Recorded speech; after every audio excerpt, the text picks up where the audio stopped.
just spent 2 days in person with Tai Lopez. I'm talking front row seats. He sat at my lunch table and I got to talk with him afterwards. And I'm going to share with you my top 10 takeaways about personal branding and how to make money. Be sure to leave a comment down below about which one of these 10 were your favorite. But starting with the first one, he really got me to see the power in personal branding for your business. A lot of people are really reluctant to create a personal brand that goes hand in hand with their business. But let's take two realtors, for example. Right now, the real estate market is really low. And so these two realtors, let's say this guy doesn't have a personal brand and he's just posting billboards around the city.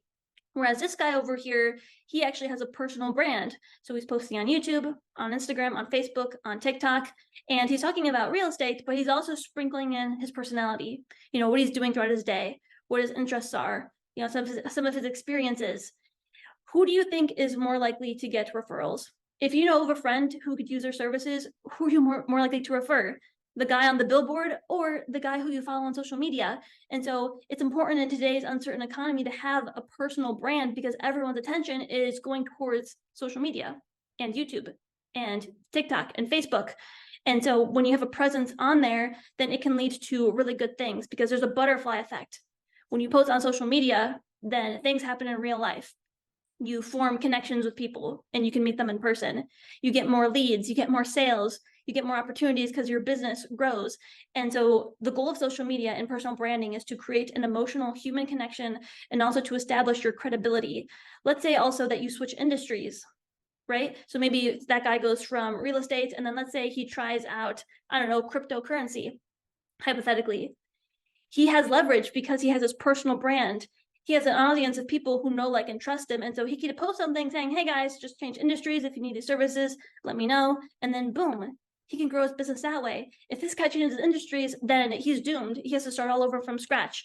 And so there's a risk factor nowadays in not having a personal brand. So I do encourage you, if you don't already, to just start with what you already have.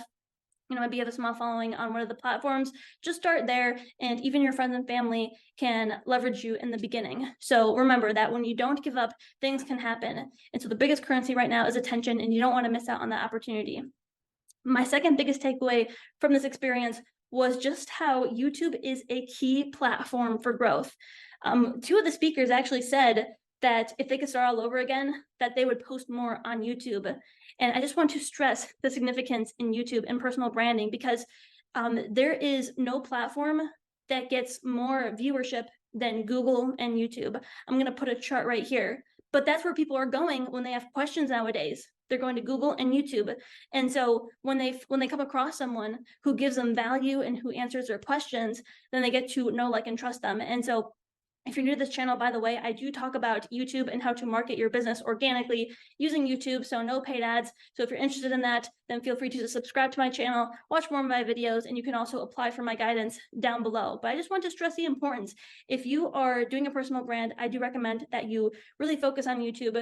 Try to post at least once a week on your platform and think of each video like seeds, because each video that you post, it can continue to get views in the long run. And just because you post a video now and it doesn't get as many views, doesn't mean that it can't take off later. My third takeaway from this experience was just the importance of content creation and engagement strategies. And so they suggested a lot of creative ways to actually get attention and to stand out in the sea of sameness. So for example, one gentleman talked about how he stood out just by wearing a red cowboy hat. So that's one thing you can do, but you can also just be unique in your personality, and you can do things like, show behind the scenes content, you can do different giveaways. And so you have to remember that you are competing for attention. And so you want to find a way to stand out. If you just go on camera and you're super monotone like this, you just talk about your content like a robot, who's going to want to pay attention to that? People want to listen to others who they relate with, who they connect with. And so that's what you want to have in your content. And so I really encourage that you are authentic on camera. Authentic does not equal perfect. And so it's more important just to be genuine, to slip up a few times versus, just to pretend to be like you're someone who you're not. My fourth big takeaway from this experience was just how to use social media. So not just YouTube, but also how you want to post on many platforms. Don't put all of your eggs in one basket, because this happened to me multiple times where my Instagram got completely erased. And so luckily I had a presence on Facebook and places like YouTube. And so that helped my business to sustain. because especially if you have a business, you don't want to put all your eggs in one basket. Take it one day at a time. Think every day, like, what's one thing that I could post today? It could be a simple story on your Instagram or on your Facebook, and on YouTube it could be like a simple short that you create, and you could just repurpose that. So again, when you post consistently, that creates top of the mind awareness. And I really just want to stress the importance of consistency, because many people, for example, like, they join my accelerator group, and a lot of them commit to consistency, and that's how they get the results, because people become aware, they give value, and then people get to trust them. If you try that process out, and let's say you only post 2 YouTube videos to promote your business, then you're not creating top of the mind awareness. You didn't give enough value. So the key that a lot of people are missing is just simply consistency. I can't tell you how many people booked calls with me on, they're wondering why their channel isn't growing, but when I look at their channel, it's only like there's 2 videos on there. By the way, if you didn't know, I did intern from the company TEDx. And so right now they're at 40 million subscribers. And so for 4 years, I helped to grow their brand, grow their channel, sell tickets to events, things like that. So that's where a lot of my YouTube knowledge comes from, by the way. My 5th biggest takeaway was the importance of storytelling. And so it's really important to tell your story, because that's going to shape your personal brand. Other people can take your content ideas, but no one can take your stories and your experiences. And so I encourage you to put that at the forefront and to really own it. Really own that, because that's like the essence of your personal brand, and that's what makes you you. They also shared Tai shared like a diagram of like things that you really want to nail to for your personal brand. And so these are like 4 quadrants. And so the first thing you want to be clear on is a niche. So that's like the topic that you're focusing on. But usually topics are too broad. Like, so for example, let's say your niche is health. That's too broad. So you want to have a sub theme. I met someone at the conference, and his sub theme within health was binge eating. So we had a sub theme. And then you want to incorporate an engaging storyline. So what's your experience with that niche? What did you struggle with? How did you overcome it? Or where are you right now? And how are you guiding people? And then the other thing to focus on is the frequency that you're posting, and also the duration of it on many different platforms. So that's what you really want to focus on when it comes to storytelling and then incorporating that into your brand. My 6th biggest takeaway was the importance of networking and community building. I can't emphasize this enough, that proximity is power.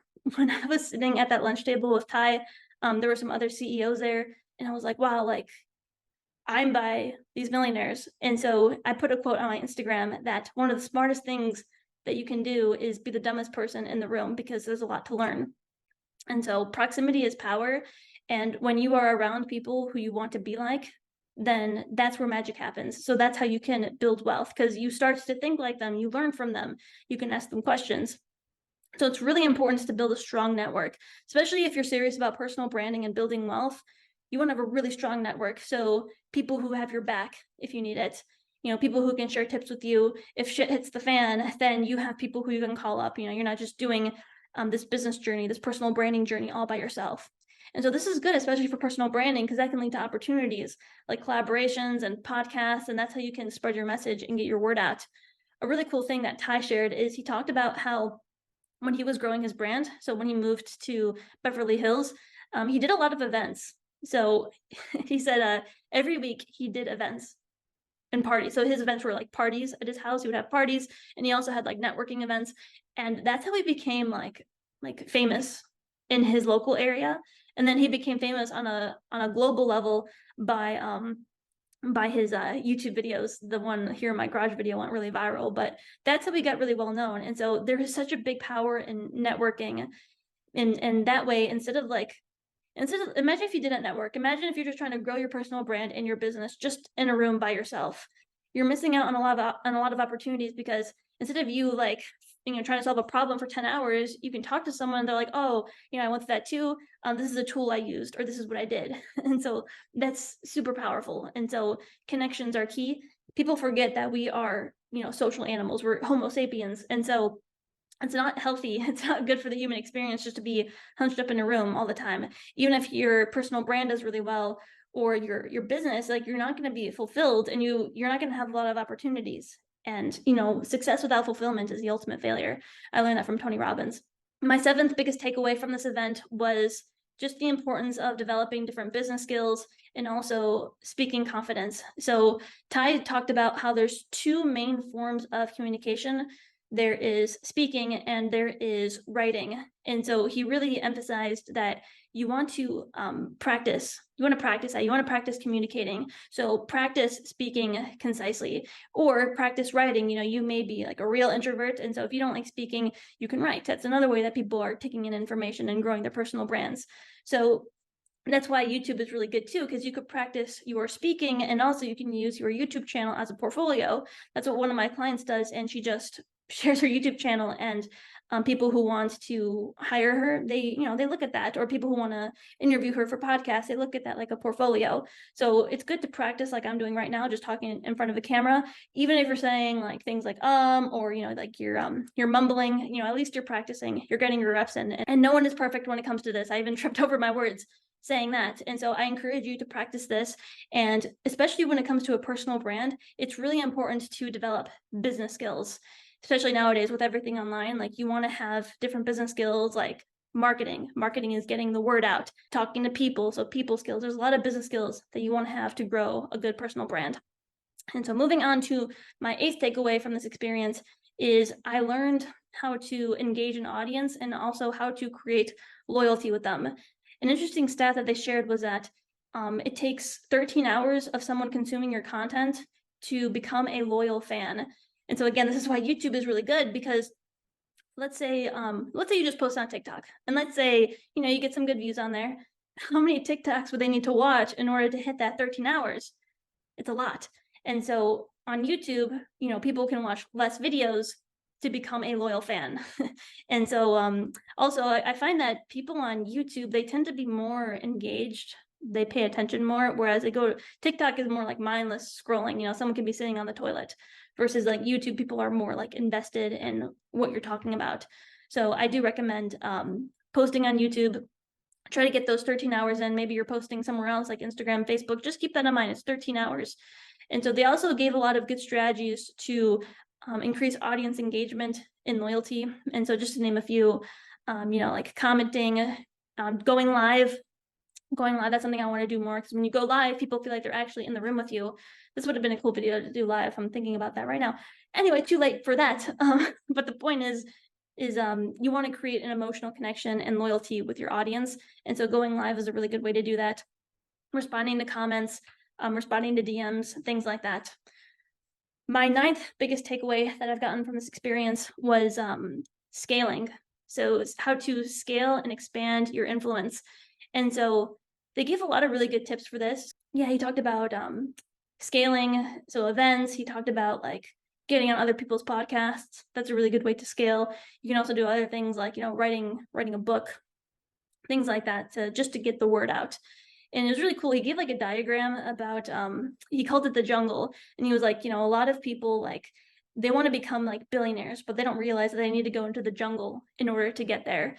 And so sometimes he said it's good just to be on the outside of the jungle, just collecting fruits, not being totally in, because like when you're in the jungle, so if you try to be a billionaire, so this is like a billionaire, and over here that's like 100K to like maybe $1 million a year. He said, like, if you want to become a billionaire, there's a lot of things that you have to deal with to get there. So you may have to deal with lawsuits. You may have to deal with people coming to your house and trying to hunt you down and kill you, crazy things like that. And also, like, just think of like the psychology of being a billionaire. Like, there's a lot of responsibilities that come with that, and it can lead to problems. I mean, a lot of billionaires, like, their wives divorce them to try to get money out of them. So you have to be careful if you want to be like a billionaire, a multi-millionaire, because there's problems that come with that. It's not all sunshine and rainbows. My last takeaway from Tai's event was the importance of having tools. And so he said that you should have like a tool belt. You should have a tool belt of different tools that you have, because you can do things much faster and much easier if you have tools. So if you know of AI tools, if you know of different writing tools, different funnel tools, things to do stuff easier. Even when I was at the event and I was talking to people, I learned like tools to find podcasters. I found a tool to hire people with, SEO tools. So it was really great. So if you're someone trying to grow a personal brand, trying to make money online, start to familiarize yourself with some tools. I believe I made a video before about some tools that I use to run my YouTube channel and my online business, but Ty was like, yeah, you should have at least 100 tools like in your belt. And so think about your tools. Like, like this laptop is a tool, my mouse is a tool, and so it could be physical things as well. My standing desk is a tool so that I can, maintain better health. It's good for blood flow. And so those are my top 10 takeaways for growing your personal brand and your online business from Tai Lopez. And so I want to emphasize again that you don't need a big following to make this happen. I met someone at the event who had a much bigger YouTube following than me, but we had the same number of clients in our business. And so if you want to use your personal brand to grow a business, don't look at the numbers as much. It really comes in your ability to get people to like you, to resonate with you, and also your ability to have a call to action to bring them into a funnel, aka your next level products and services. And so that's something that I do have on this channel because, I want to give you guys a way to implement my teachings. I want to provide my help to you. So if you're someone who wants to use YouTube to organically grow your business and your personal brand, then I encourage you to apply for my guidance down below. And so once you fill out that application, I will reach out to you and we will go from there. So remember that if you don't quit in this process, great things will happen. So take Ty's advice. If you'd like my guidance, I'd be more than happy to help you. But just remember to commit to learning, really commit to this process, and remember why you're doing this. So yeah, thank you for watching this video. By the way, I made another YouTube video about the last event I went to of Ty's, so if you'd like to check that out, be sure to click right here.